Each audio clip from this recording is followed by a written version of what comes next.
ದಶರಥ ಮಾಂಜೆ ಹಾಗೂ ಪಾಲ್ಗುಣಿ ದೇವಿ ಅಮರ ಪ್ರೇಮಿಗಳು. ಒಮ್ಮೆ ನೀರು ತರುವಾಗ ಪಾಲ್ಗುಣಿ ದೇವಿ ಬೆಟ್ಟದಿಂದ ಜಾರಿ ಸಾವಿಗೀಡಾಗುವಳು.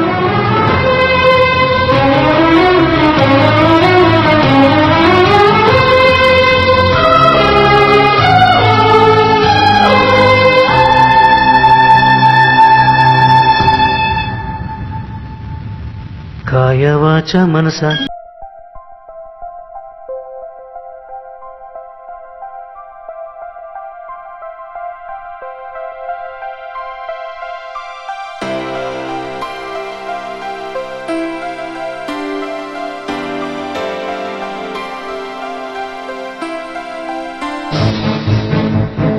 ಅವಳಿಲ್ಲದೆ ಒಂಟಿಯಾದ ಮಾಂಜೆ ಇನ್ನಿಲ್ಲದಂತೆ ತಪ್ಪಿಸಿದ.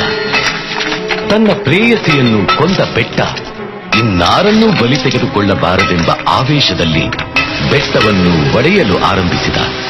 ಒಂದಲ್ಲ ಎರಡಲ್ಲ 22 ವರ್ಷಗಳ ಕಾಲ ಸತತವಾಗಿ ಬೆಟ್ಟವನ್ನು ಒಡೆದ ಮಾಂಜೆ. ಮಾಂಜೆಯ ಈ ಸಾಧನೆಯಿಂದ ಬುಡಕಟ್ಟು ಜನಾಂಗದ ಗೆಹಲೋರ್ ಘಾಟ್ ಹಾಗೂ ನಗರ ಪ್ರದೇಶದ ವಜೀರ್ಗಂಜ್ನ ನಡುವೆ ಇದ್ದ 75 ಕಿಲೋಮೀಟರ್ ಅಂತರ ಕೇವಲ 1 ಕಿಲೋಮೀಟರ್ಗೆ ಇಳಿಯಿತು. 350 ಅಡಿ ಉದ್ದ, 25 ಅಡಿ ಎತ್ತರ ಹಾಗೂ 30 ಅಡಿ ಅಗಲ ಇರುವ ಈ ದಾರಿಯನ್ನು ಕಡಿಯಲು ಮಾಂಜೆ ತೆಗೆದುಕೊಂಡ ಅವಧಿ 1960 ರಿಂದ 1982ರವರೆಗೆ, ಅಂದರೆ 22 ವರ್ಷಗಳ ಕಾಲ.